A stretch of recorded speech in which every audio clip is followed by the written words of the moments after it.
ሰላም እንደምን አላችሁ? የእግዚአብሔር ሰላም ከሁላችንም ጋር ይሁን። እንግዲህ በዛሬው መርሃ ግብራችን የበረሃው ሚስጥር ከሚለው መጽሐፍ እውነተኛ ታሪክ በእማሆይ ማርያም ይፍሩ ዘደብረ ወግግ ከተጻፈው በገጽ 55 ከሰፈረው ጥቂት ልናነብላችሁ ነው። እስከ መጨረሻው አብራችሁን ሁኑ።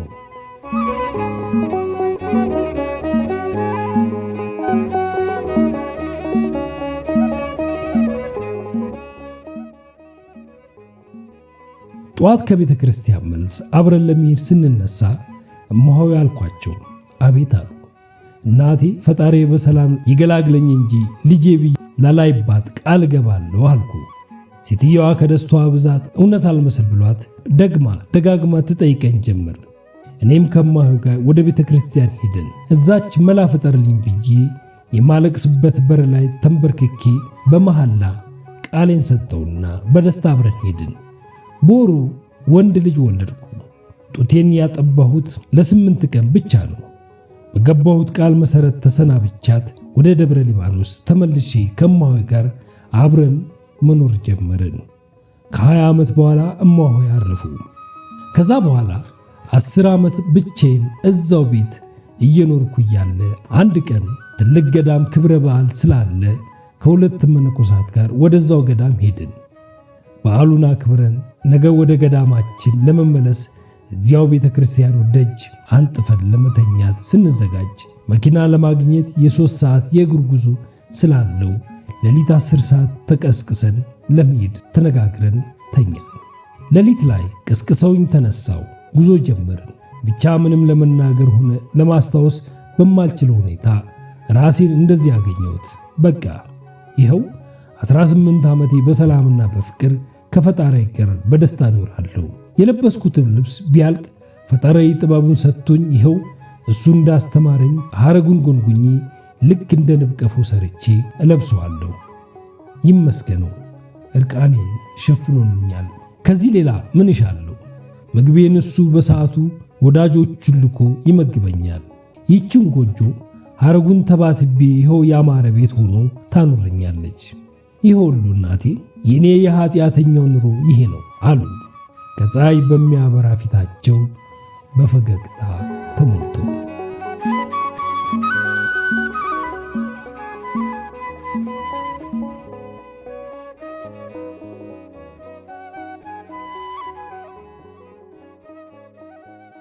እማሆይ እጅግ ተገርመው ሲያዳምጡ ቆዩና እናቴ ልጆን ከዛ ወዲህ አይተው አታውቁም? ሴትዮዋ ሲይዘው አልመጣችም አሉ። አንድ ቀን ይዛው መታ ነበር፣ ግን በአጋጣሚ እኔ ቤት የለሁም ነበር። እማሆይ ያሉበት መተው እንዳየው ሴትዮዋንም እንዳናግራት ጠሩኝ። እኔ ግን በፍጹም አላድርገውም። እሷም እስክትሄድ ወደ ቤት አልመጣም አልኳቸው። እማሆይም በቆራጥነት የተደሰተው ሴትዮዋን ወደፊት ተክልዬን ለመሳም ብትመጣ እንኳን ወደኛ ዝር እንዳትል ነግረው የዛኑ ዕለት አሰናብቷት። በቃ ከዛች ጊዜ በኋላ ስለ እርሷም ሆነ ስለ ልጁ የማውቀው አንዳች ነገር የለም አሉ በፈገግታ ተውጠው። እማሆይ ወያንተ ሥራ ወያንተ ጥበብ ስንት ነገር ስንቱ ይወራ እያሉ ከእማሆይ በረከታቸውን ተቀብለው ወደፊት አመሩ።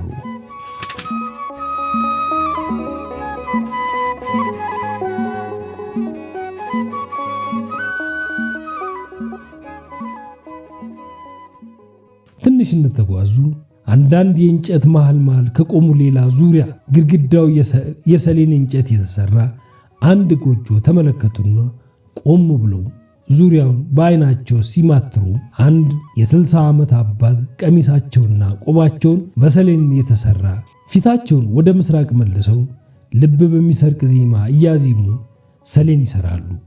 በቀኝ በኩል ያልተሰራና የተሰራ ሰሌን ተከምሯል። እማሆይ ሁኔታቸውን ባድናቆት ፈዘው እየተመለከቱ ሳሉ እኛ አባት ቀና ሲሉ እማሆይን አዩ። አማተቡና አቡነ ዘበሰማያት ደግመው ሰሌኑን ቁጭ አድርገው ብድግ አሉና ለእማሆይ በአክብሮት ሰላምታ ሰጧቸው። እማሆይ በዓይናቸው የሞላውን እንባ ወደ ታች እየለቀቁ እግራቸው ስር ተደፍተው ሰላም ብለዋቸው ተባርከው ባሳዩአቸው ቦታ ቁጭ አሉ። አባም እናቴ እዚህ በረሃ ምን አመጣሽ አሉ በትህትና። ትባርኩኝ፣ ትቀድሱኝ፣ ታድሱኝ፣ ትመሩኝ ብዬ ወደ እናንተ ፈጣሪ ኃጢአቴን ሳይጸየፈኝ ሳይንቀኝ ላከኝ አሉ። እሳቸውም በትህትና እርሶ እንዲባርኩን እንጂ ወደኛ የላኩት አሉ።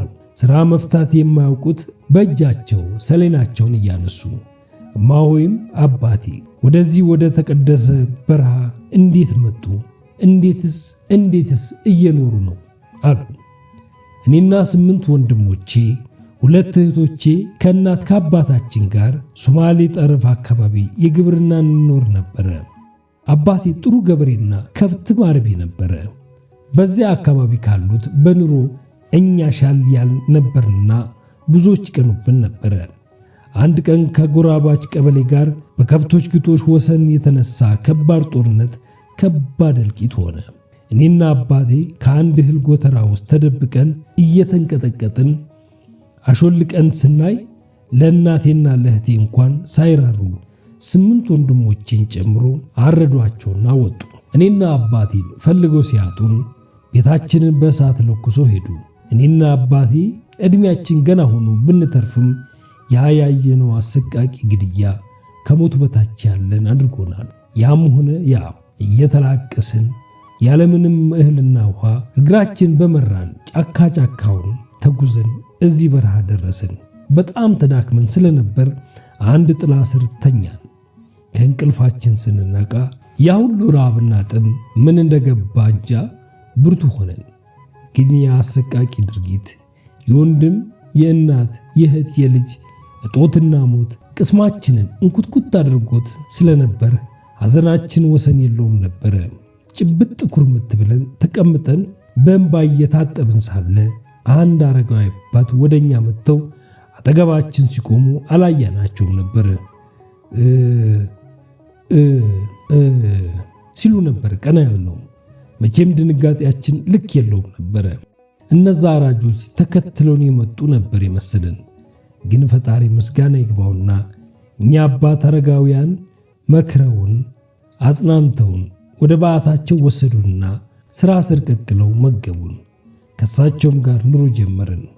አባቴ ግን 8 ወንድ 2 ሴት ልጆቹን ባለቤቱን አይኑ እያየ ሲታረዱ ሊረዳቸው ወይ አብሮ ባለመታረዱ ጸጸት ልክ የሌለው ሐዘን ውስጡ ክፉኛ ስለጎዳው ምንም ምክርና ማጽናኛ ቃላት ሊበግረው ባለመቻሉ በ6 ወሩ ሥጋ ወደሙ ባቀበሉት በ3ኛው ቀን አረፈ።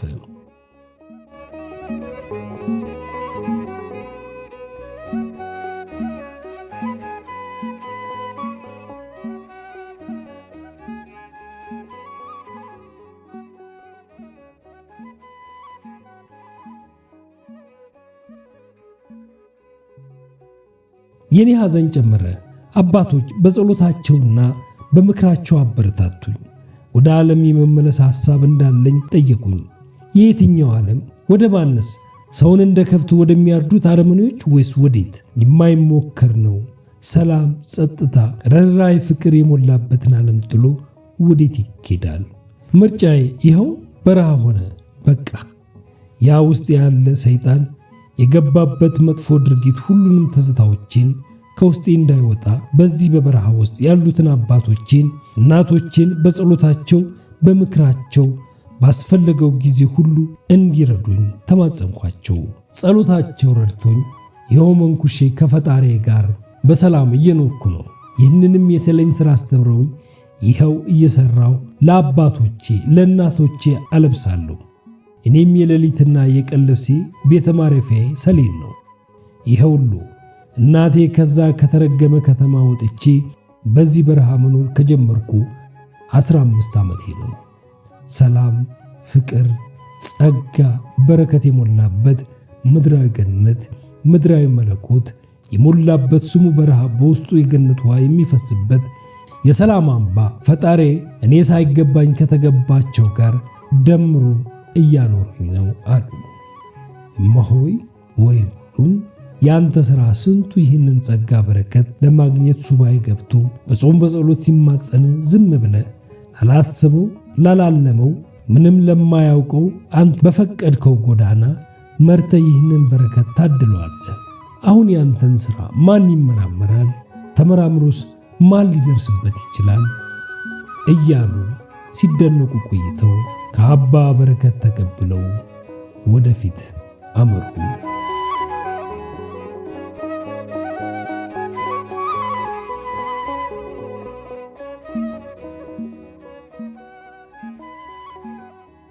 የበረሃው ሚስጥር እውነተኛ ታሪክ እማዊ እህተ ማርያም ይፍሩ ዘደብረ ወገግ ከገጽ 58 ጀምሮ።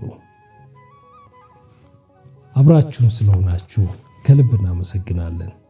ማንኛውም ሐሳብ ወይም አስተያየት ካላችሁ ከስር ባለው ሐሳብ መስጫ ላይ አስፍሩልን።